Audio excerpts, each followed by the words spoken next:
Красавчик. Спасибо, Серый. Серый, спасибо. А ты так всегда делаешь в походе? Не лей, падла. Кто там хотел резину прогреть?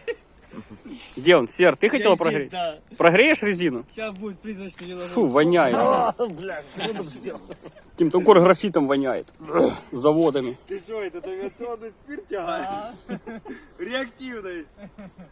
Так может надо велик подливать? Так проходит, пятничный. А как вы будете жарить сосиски на вот этом вкусном огне? А кто сказал, что будешь жарить? Мы посидим пивка попьем. Мы сжигаем, будем велики. Серый, давай прогревай колеса. Ты готов снимать, да?